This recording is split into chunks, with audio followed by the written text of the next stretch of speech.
algunos hermanos, pues los pastores tengan ahí ese tiempo, escuchar su palabra, y abrimos nuestras Biblias en Primera de Timoteo, capítulo 4. Es la intención, hermanos, también de escuchar un poco acerca, tanto como congregación, como los hermanos pastores, de escuchar acerca un tema relacionado, ¿verdad?, con ser un buen ministro de Jesucristo. Y enfrente, he compartido un poco ahí con el equipo de los que proyectan, ¿verdad?, los puntos. No sé si estarán apareciendo más adelante, pero quiero compartir, al menos en esta mañana, en esta tarde, 1 Timoteo capítulo 4, del verso 1 al 6. Como título de esta predicación, el ministro de Jesucristo evita una mala conciencia. El ministro de Jesucristo evita una mala conciencia.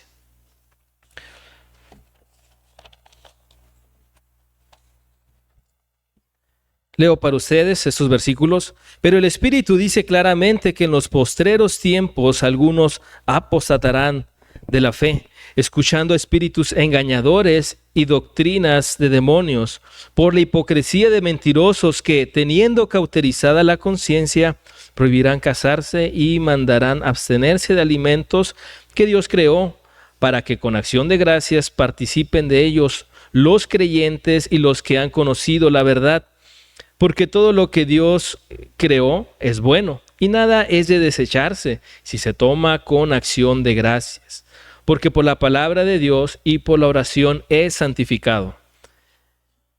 Si esto enseñas a los hermanos, serás buen ministro de Jesucristo, nutrido con las palabras de la fe y de la buena doctrina que has seguido. Oremos, hermanos. Gracias, mi Señor, por cada uno de los presentes, y Señor, en sus manos dejamos ese tiempo, esos minutos de estudio, de reflexión, de lectura y análisis, Señor, de su palabra, que quede en cada uno de sus corazones, y poder analizar en nuestras vidas a la luz de la Escritura, Señor, que hay que cambiar, que hay que reforzar, Señor, también en nuestra iglesia, en nuestra vida, en nuestra familia. Padre, lo dejamos en sus manos. Gracias, Señor. En Cristo Jesús dejamos esto. Amén. Bien, solamente a manera de introducción, así rápido, usted conoce a Timoteo, conoce, si es ya de tiempo creyente, estas cartas dirigidas a los pastores, fue dirigida del apóstol Pablo al joven Timoteo, que estaba pastoreando en la iglesia local en Éfeso. El apóstol lo escribió entre el primer y segundo encarcelamiento en el 62 o 63, en ese tiempo, en ese periodo. En cuanto a Timoteo es nombrado 24 veces en la Escritura, por lo tanto, pues sí tiene algún nombramiento ahí, y podemos aprender bastante de su obra y de las cartas que le fueron escritas.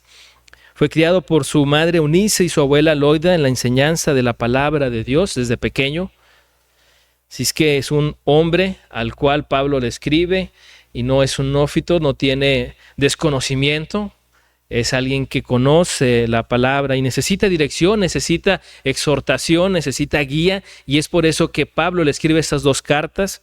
Estas letras, estos párrafos son dirigidos hacia él en instrucción. Timoteo fue un pastor ordenado por el mismo apóstol Pablo y los ancianos. La carta trata temas de falsa doctrina, desorden en la adoración, necesidad de líderes calificados, y toca también temas sobre el materialismo y de los falsos maestros. Bien, mis hermanos, volviendo y regresando al capítulo aquí en este tema, el propósito es observar y destacar ahora dos palabras y expresiones. Una de ellas es la conciencia mala, una conciencia cauterizada, muerta, insensible, y cómo el ministro de Jesucristo debe tratar con esto, teniendo una buena conciencia, que también se nombra dentro de esta carta. El verso 1 y el primer punto podemos observar ahí expresado en la pantalla: una conciencia cauterizada, muerta, insensible. Es el verso 1 al 2. Y aquí Pablo está hablando hacia Timoteo en cuanto a los falsos maestros, y gran parte de la carta va a tocar en diferentes partes estos temas, Este capítulo 4 es uno de esos temas. Es una oportunidad que Pablo tiene para hablar y advertir. Verso 1, pero el Espíritu dice claramente que en los postreros tiempos algunos apostatarán de la fe, escuchando a espíritus engañadores y a doctrinas de demonios.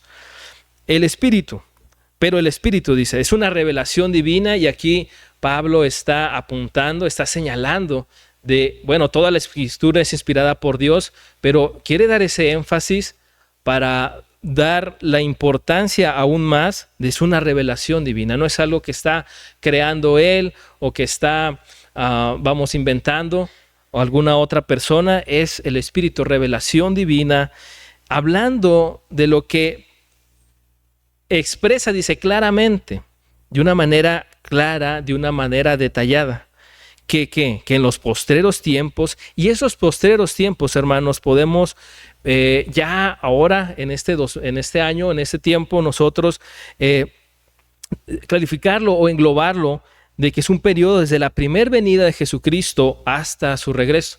Entonces, quiere decir que nosotros, el Señor Jesucristo no ha venido, por lo que nosotros cabemos en estos postreros tiempos. Estamos dentro de ese lapso de tiempo que Pablo le está diciendo, en los postreros tiempos, en esos días, dice, algunos apostatarán de la fe. La palabra apostatar es una palabra fuerte, pocas veces escrita así como tal en las Escrituras, pero en la cual vemos muchos ejemplos de hermanos, de personas que han apostatado, que se han alejado de la fe. Y apostatar es apartarse, es alejarse. Es dejar un lugar de origen que se tenía en un principio, moverse en otra dirección totalmente contraria y ahí quedarse. Es prácticamente deslindarse de toda la fe, es renunciar al Evangelio, es decirle no a todo lo que en algún momento, quizá falsamente, probablemente, dijo haber creído, pero no lo es, no fue así. Y Dios, hermanos, está interesado, fíjense, en hacernos saber esto de una forma clara. Es decir, no hay ahora vamos a decir, como decían, no hay que posturas, que alguna otra opinión. Dice, el Espíritu claramente expresa que en los postreros tiempos habrá apóstatas, habrá apostatadores, habrá personas que se alejen. Y de alguna forma esto nos indica que desde el tiempo atrás, ahorita veremos ahí en Hechos, ¿verdad? Como mismo también Señor Jesucristo en los Evangelios dice, algunos vendrán diciendo, en mi nombre yo soy el Cristo, pero no les creáis, pasando, ¿verdad? O queriendo ser impostores de la verdadera fe y enseñando otras cosas. Y Dios está interesado, hermanos, en que esto lo entendamos de una forma clara, expresa, sencilla. Hay apóstatas, hermano. La apostasía existe. Y existe también, tristemente, en los pastores, en los ministros que en algún momento profesaron ser ministros de Cristo y que realmente no lo eran, hermanos. Realmente no lo eran. Y continúa aquí el versículo, seguimos, que se alejaron, se apartaron ¿de qué? Dice el verso 1, de la fe. Y es la fe en Cristo, es la fe en el fundamento que los apóstoles ya habían puesto como un cimiento en toda la Escritura, en todo el Antiguo Testamento, todo lo que conocemos ahora como su palabra, su bendita Escritura, eso se alejaron. Continúa el verso 1, dice, escuchando. Y ese escuchando se refiere a prestar atención. No solamente con un oído como pues te estoy oyendo pero no te hago caso, sino que sí prestaron atención y mucha atención, una atención cuidadosa, se han entregado, han seguido ¿qué? A espíritus engañadores, espíritus mentirosos, impostores, y dice a doctrinas, ese conjunto de preceptos, ¿de qué? De demonios, de espíritus malignos. Y vemos una vez más aquí esos ataques de Satanás contra la iglesia. Los hay en estos tiempos, hermanos, existían y han existido a lo largo de que la iglesia existe, del tiempo que la iglesia fue fundada. Lo vemos aquí en el año 62 después de Cristo. ¿Se fijan? No ha pasado mucho tiempo y ya había doctrinas falsas. Escuchamos en la escuela dominical, ¿verdad? Del gnosticismo, de cómo enseñaban. No lo voy a explicar más, pero esta falsa enseñanza es una de tantas que hubo. Hermanos, no han cambiado. Muchas de ellas continúan, solamente cambian de nombre, las diluyen un poco más, les cambian, no sé, la apariencia, pero su esencia de falsa doctrina sigue siendo la misma y sigue atacando a las iglesias y sigue atacando a las familias. Esas, dice aquí en este primer versículo, que no precisamente en un origen primario se les ocurre a estos falsos maestros. Dice que son originadas por Satanás, por sus servidores, podemos llamarlos así, de demonios, de espíritus malignos, de engañadores, espíritus engañadores, totalmente opuestos a lo que nos dice en el primer versículo del Espíritu Santo. Vemos ahora en el verso 2, continuamos en esta primera parte, en el primer punto, por la hipocresía.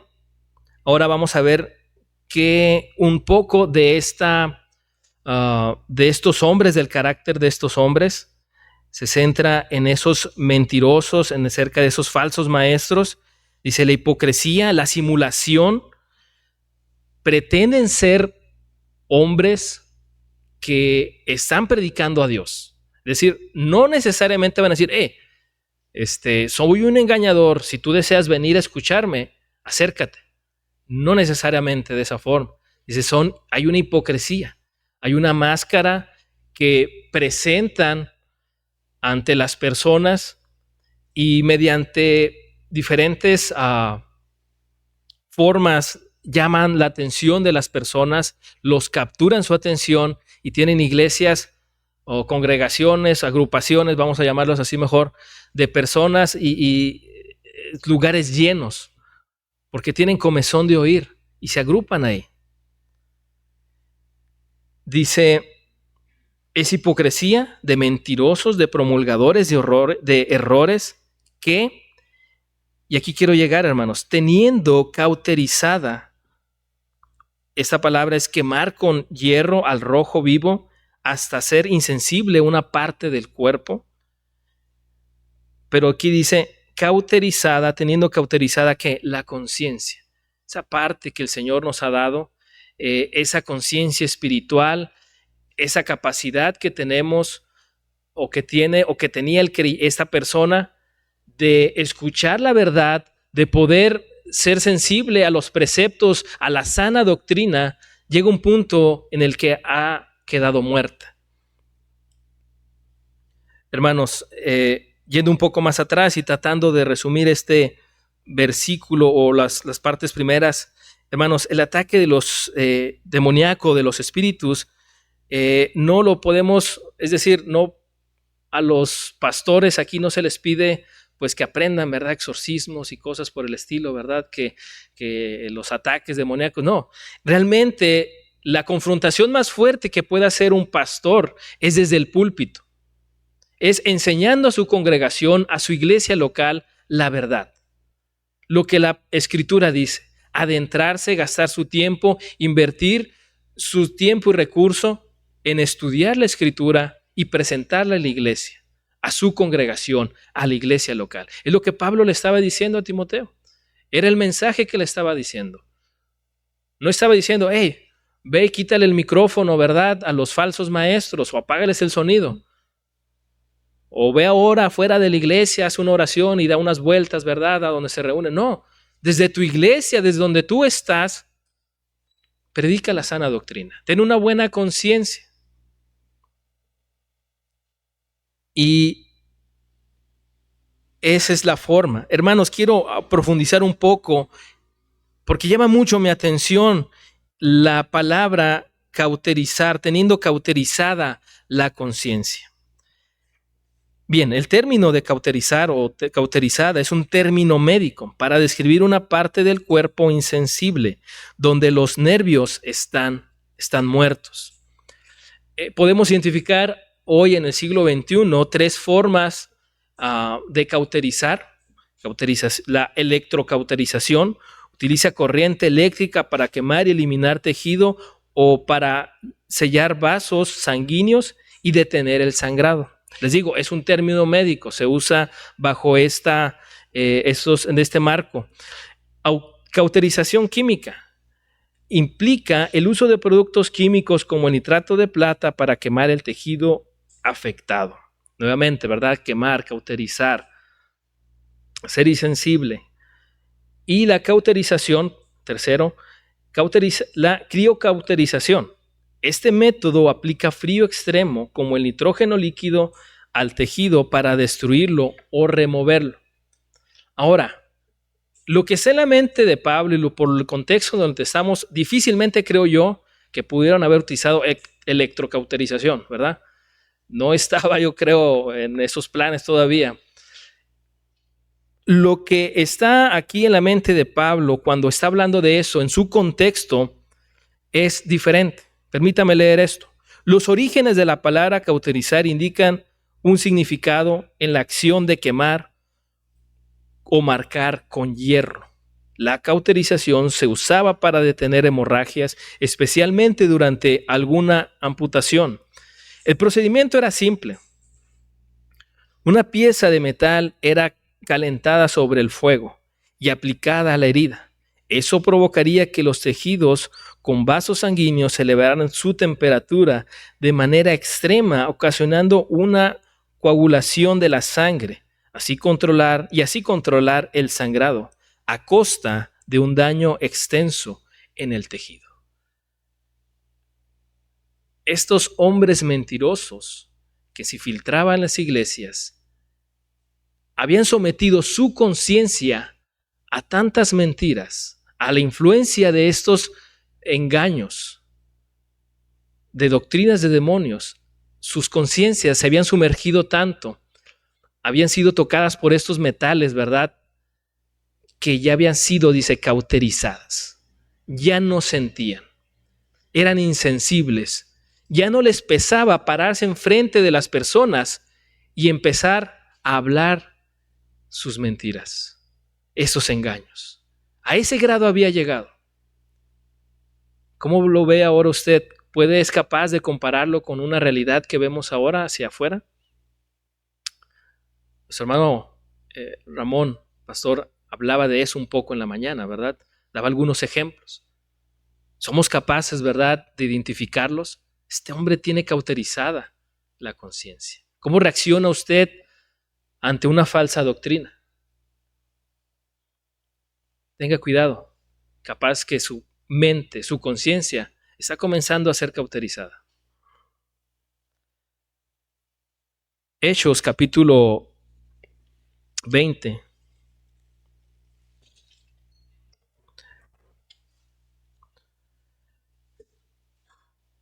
El verso 29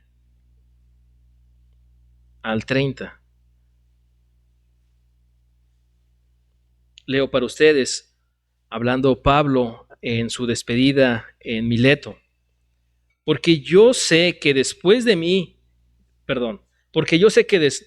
partida entrarán en medio de vosotros, aquí lo describe como lobos rapaces, que no perdonarán el rebaño, y de vosotros mismos, la apostasía, se levantarán hombres que hablan cosas perversas para arrastrar tras sí a los discípulos. Esos hombres perversos, esos lobos rapaces, se levantarán de en medio, dice. De esos tendría que tener cuidado. Y Pablo estaba advirtiendo de ellos tiempo atrás. Ahora, en la misma carta a Timoteo, expresa algunos ejemplos. Primera de Timoteo, capítulo 1, el verso 18 al 20. Este mandamiento, hijo, Timoteo, te encargo, para que conforme a las profecías que se hicieron antes en cuanto a ti, milites por ellas la buena milicia, manteniendo la fe y la buena conciencia, desechando la cual, hablando de la fe, la desecharon, naufragaron en cuanto a la fe algunos, de los cuales son Himeneo y Alejandro, a quienes entregué a Satanás para que aprendan a no blasfemar. Y aquí prácticamente nombre y apellido, ¿verdad?, de esos hombres que tenían, comparándolo, ¿verdad?, como un barco, sus veleros, sus barcas, perdieron esa vela de la fe, esa guía, y que dice, naufragaron, se perdieron el rumbo, perdieron la brújula de la fe, esa conciencia, de esa buena conciencia. Son ejemplos. También, 1 Timoteo capítulo 6, estamos manejando aquí el mismo contexto, el verso 3 al 5, si alguno enseña otra cosa y no se conforma a las sanas palabras de nuestro Señor Jesucristo y a la doctrina que es conforme a la piedad, está envanecido, nada sabe y delira acerca de cuestiones y contiendas de palabras, de las cuales nacen envidias, pleitos, blasfemias, malas sospechas, disputas necias de hombres corruptos de entendimiento, privados de la verdad, que toman la piedad como fuente de ganancia. Apártate de los tales. Una vez más, ¿verdad? No profundizamos más en estos versículos, pero son características. Pablo los describe de esta manera de su comportamiento. Y esto en la parte profunda es a lo que voy. Su conciencia ya estaba insensible. Sus nervios espirituales no podían sentir ya nada. A ese grado llegaron. A ese grado llegaron. Y eso es lo que, de alguna forma u otra, Pablo está advirtiendo a Timoteo. Timoteo también tenía que tomarlo y decir, no puedo llegar jamás a este lugar. No puedo llegar a ese grado de insensibilidad. Un temor por la santidad, un temor por la palabra de Dios, en llevarle a los hermanos lo más puro y clara que se pudiera. Ese era el trabajo de Timoteo.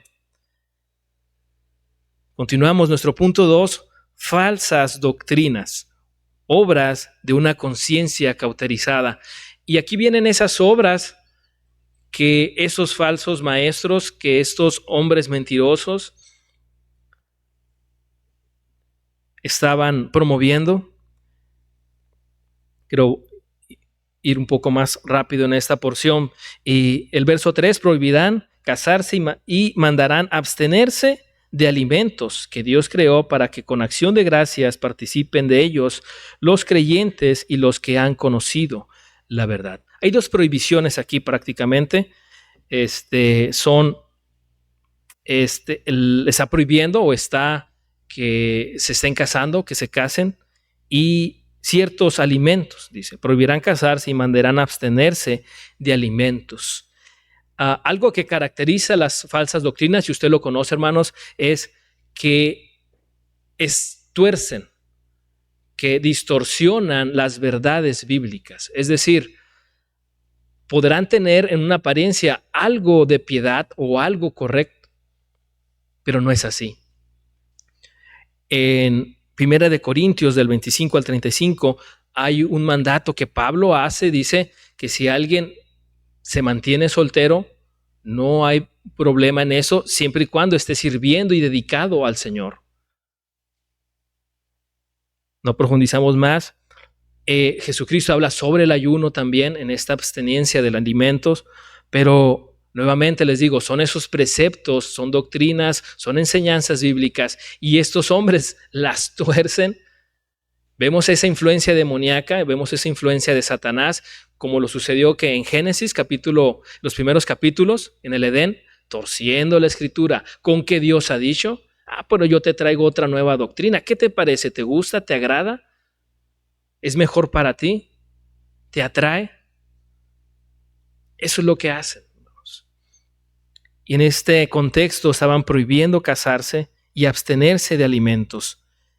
Con engaño estaban haciendo enseñando estas doctrinas.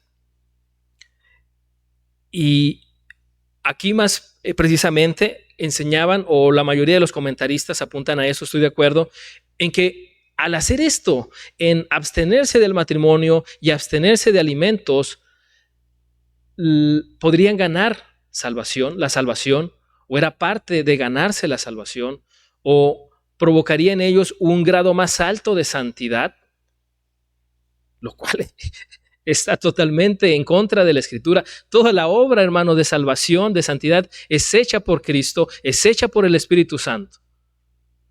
Se nos mandan a actuar, pero eso no lo va a ganar. Nuestro actuar, nuestro hacer, no va a obtener la salvación. Y esa es una característica, hermanos, que pueden ustedes dejarlo en sus mentes en cuanto a cómo identificar una falsa doctrina. Va a estar disfrazada una verdad o algo que tomen de la Escritura, la tuercen y la presentan como una verdad. Se distingue por eso. El ascetismo, esa palabra o esa doctrina también, esa enseñanza, ya la abordó Pablo en Colosenses capítulo 2 del verso 20 al 23. Podemos ver ahí cómo les dice ya en el verso, quiero ir ahí y leerlo. Colosenses capítulo 2, verso 20 al 23, especialmente el 23. Desde el 22 vemos que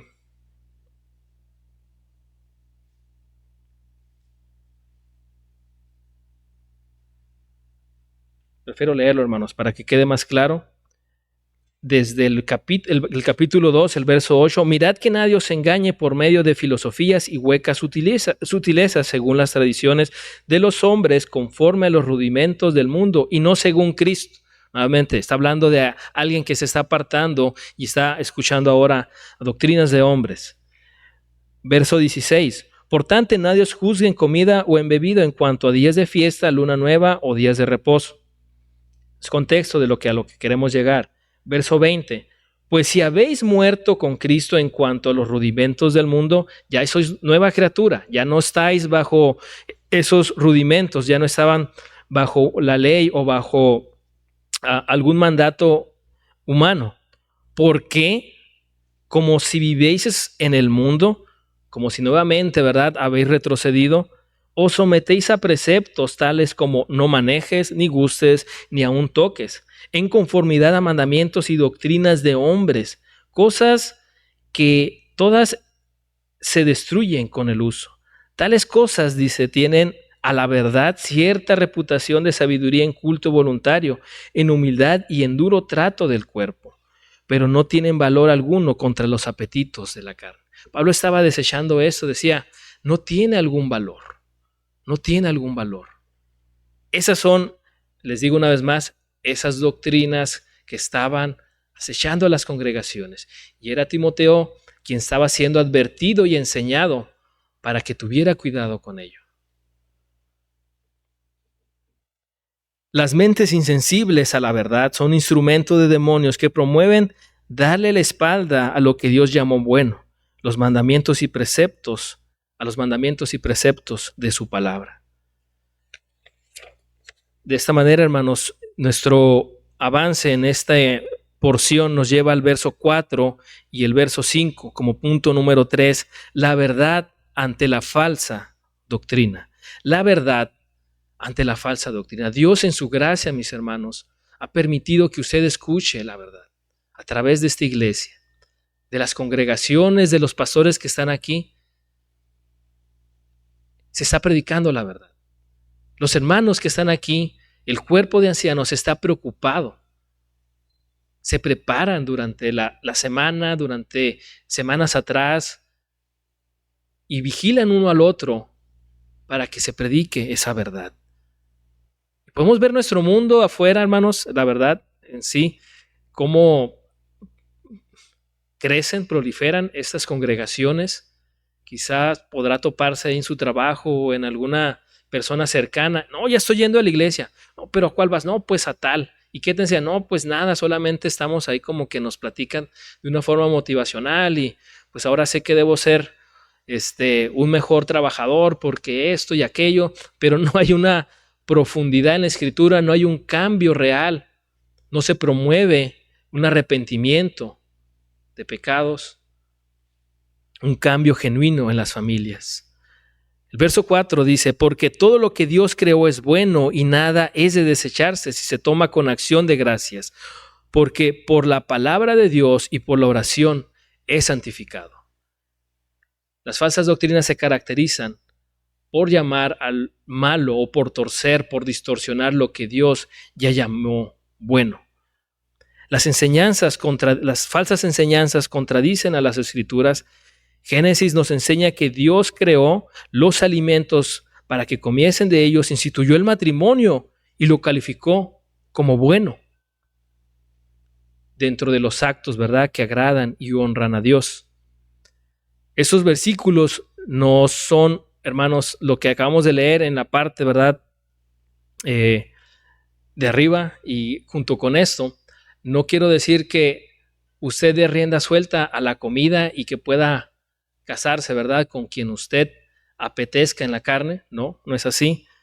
Porque su palabra dice que todo ello, dice, se toma con acción de gracias porque por la palabra de Dios y por la oración es santificado. Es decir, si usted come, bebe o tiene el plan de matrimonio, debe hacerlo bajo el marco bíblico, bajo los preceptos de la palabra de Dios. Bien, hermanos, si el doctor le ha prohibido algunos alimentos para bajar su azúcar, los triglicéridos y todas esas medidas, ¿no?, que algunos tienen que tomar, se tienen que tomar ya, debe hacer caso, ¿verdad? Abstenerse de esos alimentos. Debe hacer caso. Si usted tiene está en planes de buscar a alguien para el matrimonio, debe hacerlo, hermano, bajo el marco bíblico, para que Dios bendiga de esa forma lo que está haciendo, su alimentación, que Dios bendiga también sus pasos hacia el matrimonio. La comida y matrimonio son cosas buenas en sí mismas y si se practican bajo los fundamentos que Dios ha establecido, que Dios ha creado. ¿Cómo lograr que esas actividades honren a Dios? Dice verso 5, que es por la palabra de Dios y por la oración, dice, es santificado. Es mediante esa oración en gratitud y un entendimiento de la palabra de Dios. Acérquese, hermano, a la Escritura para tomar esas decisiones y para conocer más. Hermanos, ya para finalizar y como último punto también, y que nos sirve a manera de conclusión, es el buen ministro de Jesucristo enseña con buena conciencia. Ya vimos esa conciencia de los engañadores, de los estafadores del Evangelio, como una conciencia, dice Pablo, una conciencia muerta lo califica, cauterizada, insensible.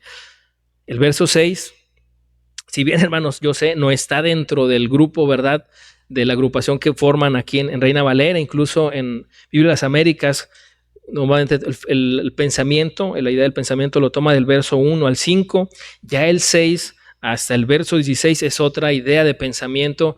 Sin embargo, mis hermanos, del verso 6 al 16, Pablo ahora toma esos versículos y lo dedica para enseñarle lo que es un buen ministro de Jesucristo.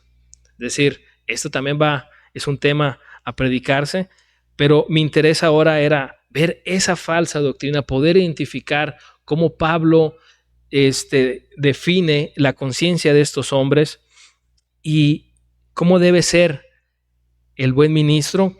El verso 6 creo nos da una buena pauta en cuanto a esto. Si esto enseñas a los hermanos, y el contexto aquí nos ayuda, todo lo anterior, todo el capítulo 3, capítulo 1, todas estas enseñanzas, esta expresión de estas cosas, de esto enseña, lo vemos alrededor unas 4 veces en lo que es esta carta de 1 Timoteo. Esto enseña, son órdenes, está indicándole a Timoteo. Y llama mucho mi atención, hermanos, que dice, esto enseñas a los hermanos. Y es importante esto, hermanos, que cada pastor, cada ministro es responsable de su iglesia local, a sus hermanos, a los que están frente a él cada domingo, él en el púlpito y los hermanos sentados escuchando. Es responsable. Eso enseña a tu congregación local, a los hermanos que tienes enfrente. Preocúpate por ellos. Ellos son el rebaño por el cual debes velar, dice Pablo a Timoteo. Y me encanta esta calificación, hermanos. Creo que para cada persona que enseña la Escritura, y en especial para los pastores, es un título que sin duda les agradaría o les llama la atención, ¿verdad?, escuchar, y sobre todo si viniera de las palabras de nuestro Señor Jesucristo. Eres un buen ministro de Jesucristo, un buen ministro de la palabra. Ese obrero aprobado que no tiene nada de qué avergonzarse, que ha trazado, que ha usado bien la palabra de verdad. Jesucristo lo describe como bien buen siervo y fiel, aquel que usó todos sus dones. Entra ahora en el gozo de tu Señor. Esa aprobación, esas palabras, es yo creo, la máxima expresión que podrían escuchar sus oídos en cuanto a la calificación de su ministerio. Pablo estaba diciendo, vas a ser un buen ministro de Jesucristo. Y aquí ministro, hermanos, curiosamente la palabra diáconos. Es un siervo, un ayudante, alguien que está a los pies de Cristo para ser un ayudante, un siervo. Si esto enseñas a los hermanos. Y continúa el verso 6, nutrido, dice, con las palabras ¿de qué? De la fe. De eso que tristemente, dice en el verso 1, se han apartado. Se apartaron los apóstatas, no solamente los pastores o los maestros, los ministros, sino también hermanos de las congregaciones se apartan. Dice nutrido, fortalecido, alimentado de la fe. ¿Y qué? De la buena doctrina. De la buena doctrina que ha seguido. Y ha seguido, hermanos, él así había seguido desde su niñez. Desde sus desde su crianza con su madre y su abuela, había recibido y había escuchado la buena doctrina. Era un hombre, Timoteo, que tenía en su corazón, en su conciencia la palabra. Y Pablo quería hablarle de esa forma. No quería dejar de desapercibido lo que el Espíritu claramente expresa de la apostasía. Debemos conocer como congregación y tener cuidado de la apostasía, mis hermanos, tener cuidado los pastores y no dejarlo, ¿verdad?, de lado. Con esto, hermanos, quiero terminar, concluir. Un buen ministro se nutrirá de la palabra de Dios, cultivando una buena conciencia y evitar forjar la conciencia cauterizada y terminar en la apostasía. Por último, leo Hechos 28, en el contexto, ¿verdad?, de Pablo despidiéndose también en Mileto. Por tanto, mirad por vosotros y por todo el rebaño en que el Espíritu Santo os ha puesto por obispos para apacentar la iglesia del Señor, la cual Él ganó por su propia sangre. Vamos a orar, hermanos. Gracias, mi Padre, por toda su obra, por permitirnos conocer la verdad, porque nos exhorta de muchas maneras, y esa ocasión, en esta porción, pudimos ver y ser advertidos de el hecho de apartarse de la fe. Es algo para el creyente, para aquella persona, de una forma terrible para su vida. Pablo entregó y consideró como no creyentes a Himeneo y Alejandro, Señor, y Padre, no queremos caer en ello. Permita, Señor, que nuestra conciencia sea sensible a su palabra, a la verdad, que podamos entender, identificar también el error, señalarlo y no acariciarlo, no tenerlo, Señor, no consentirlo, sino permanecer en la verdad, en la fe, no naufragar, Padre. Gracias. Bendiga a cada uno de los pastores, de los hermanos, que sabemos que fungen, Señor, su ministerio con limpia conciencia, con una buena conciencia, dirigiéndose a la doctrina y a la fe. Bendígalos, Padre. Gracias. En Cristo Jesús. Amén.